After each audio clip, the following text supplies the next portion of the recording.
Blessing Shalom fam. So this is Crystal. Welcome to my channel or God's channel. Anyways, so I feel like the Lord was giving me or speaking to me to help give a tip. Now, throughout my life, because I've been through so much that one point in my life I decided when I was in my early 20s that I would go to school to become a counselor, so that I can heal from wounds that I was suffering from. So I learned a lot, and basically when I graduated, I used those things to help heal myself. I did know about God. I wasn't saved, but I know He was there, and I knew who He was. I did not have a personal relationship with Him, though. My three things before then was smoking weed, God, and music. Those were my three things that helped me cope. But I know now drugs is not the answer, and yeah, so I kind of had it all wrong. But what He wanted me to come and talk to you guys about, so anybody who has been suffered through any kind of trauma or been through bad things in their life, and you still have unhealed wounds, areas inside of you, in your heart. I know God delivers us from things, but there's also some tips also that can also help you, like if you were to go to a therapist or a counselor. So this tip that I did for myself, it actually healed a lot inside of me. Even though God delivered me, it still healed a lot of wounds. And people, even before I was saved and I tell them my story, they still couldn't fathom how loving, how happy I was, and still, people envied me, and I was like, don't even envy me. I'm not even, I am nothing that way, It was just my story to tell, and that was it, and I just wanted others to know so I could help them. And I was like that through my whole entire life, so whatever battle that I went through, it was me telling it. So I'm giving you this tip. This might help somebody, and my back's getting all hot. The Lord speaks to me or in His presence when my back or my chest gets super hot. So if you guys ever hear me saying my back is hot or my chest is hot, it's just the Lord on me. So before I lose my train of thought, I don't want to lose it. So how I healed myself in those areas like that was, I'm just going to talk a little bit about what happened when I was younger. I'm not going to get into detail, but I have to use that as an example to show you guys and teach you guys instruction. So it's just like if you were to go to counseling, this is the exact same thing. Okay, so when I was a child, my mom was a single mother. I had a brother who had a severe ADHD, a mind of an 8-year-old kid. But my mother, she was great when we were kids, but as we got older, something in her changed.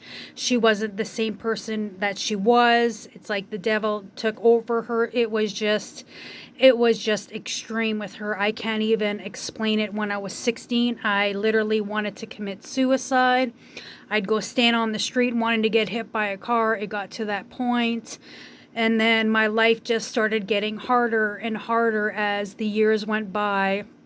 And my brother, at times, he was very abusive, I can say, to me. And we were about 11 months apart at that time. And my mom would stick up for my brother all the time. And it's like my mom wasn't there for me at all. And it got to the point where I had my son when I was just before I turned 18, and my brother was hanging around because we had the same kind of friends, and my brother went missing for 3 days, and I remember I was super high that day. I smoked a lot of weed. I actually had a great day at school, in high school. I still went back to school with my son. And my mom called and said that he was in the hospital, that they found him. So I went to the emergency, and oh my goodness, I'm not going to feel any. No, Lord, no, I'm healed from this, but I don't know, it's just like a flashback. But he was in the ER, and he was tied to a bed, and he had blood all over himself. And he was having seizures and convulsions. It was like the worst day ever. The nurse hugged me, and it was really bad for me at that time.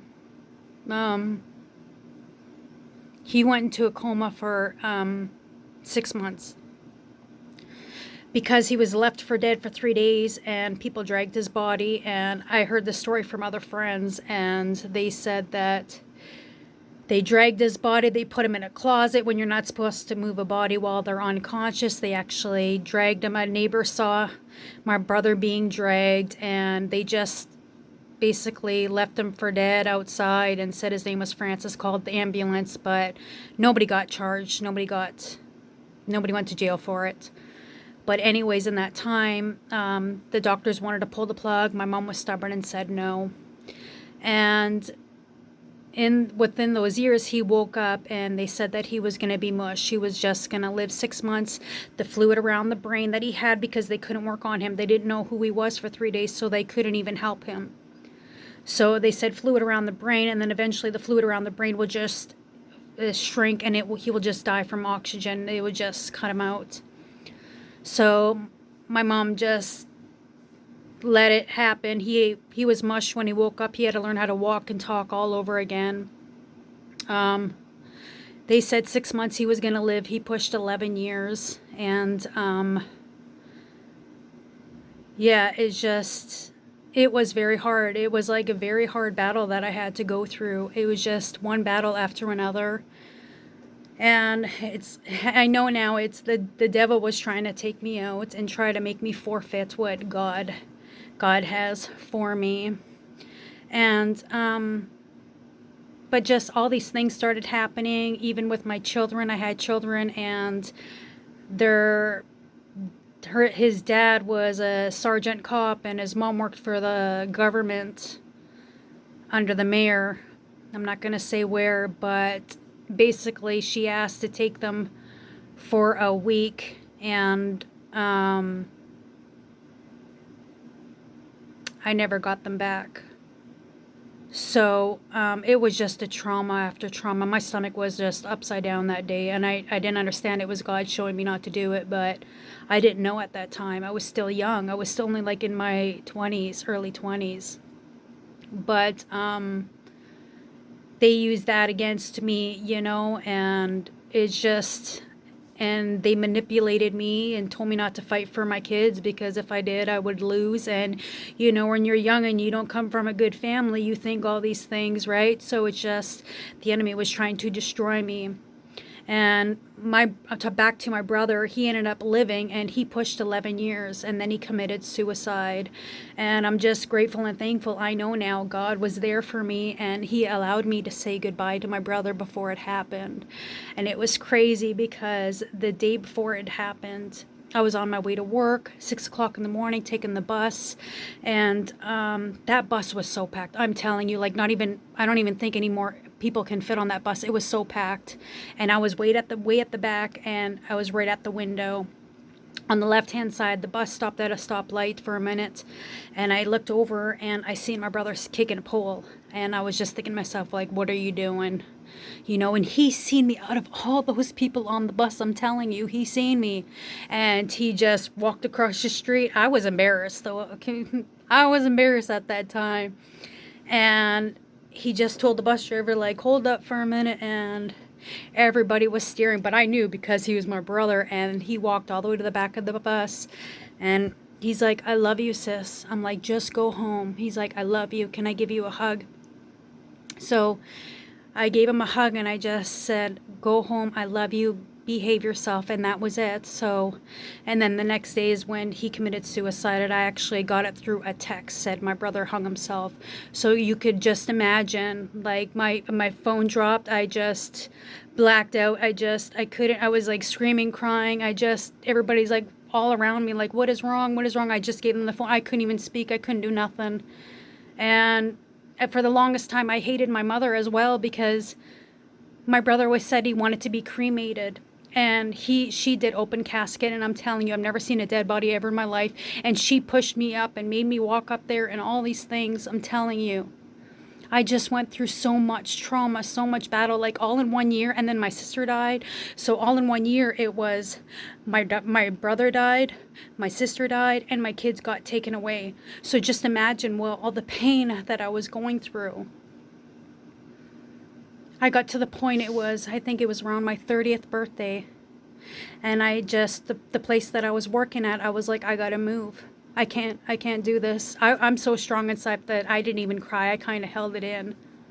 And I learned from what I'm going to tell you guys how it got me through this, because without applying this, there was no way that I would have made it through. There was no way. Well, besides God. But that's what the devil wants us to do, is to block, to be fearful, to not talk about things. And we need to talk about things.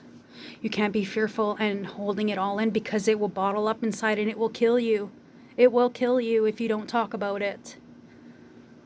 So anyways, I moved away, and I'm just going to stop there, because I want to stay on the subject.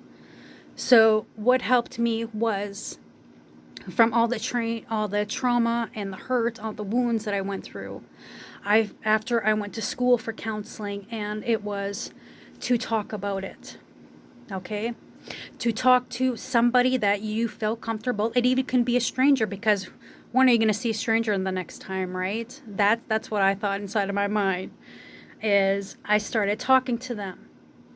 This is what I've been through. This is what I've been through. And this is what made me happy. It was music. Music, too, that helped me get me through at that time.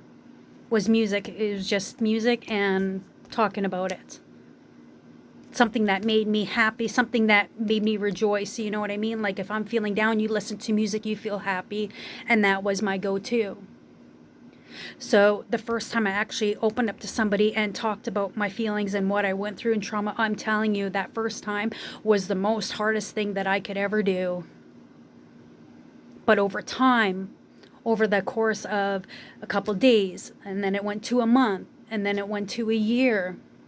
But the time that I got to, I don't know, maybe 100 people, talking to them about all the stuff that I went through, my wounds weren't wounds anymore.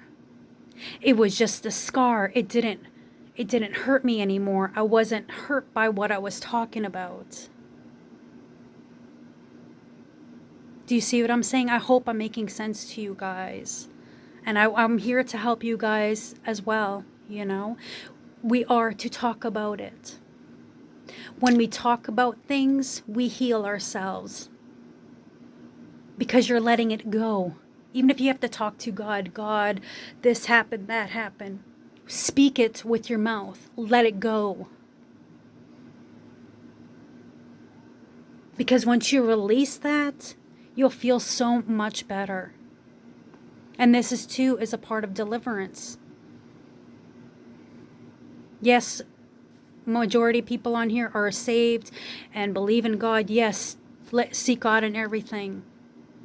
But it doesn't hurt to apply this too at the same time. Talk about it to others. Put worship music on, whatever the case may be. But I'm telling you guys to talk about it. Don't be afraid to not say anything. Don't let it eat you inside, because it will destroy you. That's what Satan wants to do, is put fear in you, not let you talk about anything. To be secretive, to hide stuff. He only comes to kill, steal, and destroy your soul. But anyways, I hope this really helps somebody. I'm not a person to go into detail of my testimony. I'm talking about it, but not into detail. But whatever the Lord is leading me to do, I'm going to do it to help save somebody else, to help heal somebody. I can't do it. All I can do is plant the seed. God grows it. But we, like I said in my last video, you make a choice. You choose if you want to heal too. God will meet you halfway, but you need to make that effort as well. Okay? If you guys have any questions or you want to talk about certain things, you can go into my about page, on the channel, and it will list the things, some things there, and then it'll have my email at the bottom if you want to do that. Even if you just want a friend to talk to, I'm here for you guys. Nobody needs to be alone, and you don't have to have money to get help. We're here to help one another. And I love you guys. I will try to help as much as I can when God leads me. We can't do anything without God. But I love you guys. You are worth it. You can be healed. And it's not going to take overnight. It's a process. In the end, you won't regret it. From where God had me before till now, a Proverbs 31 wife with such loving kindness and wouldn't even hurt a fly. I can't even fathom it. I love that word, fathom, because I can't. I'm not the same person who I was. But like I said, it's to help somebody else. I love you guys. I'll talk to you soon. I gotta do another video here, so God's really putting it on me today, so see you in the next video. Bye, shalom.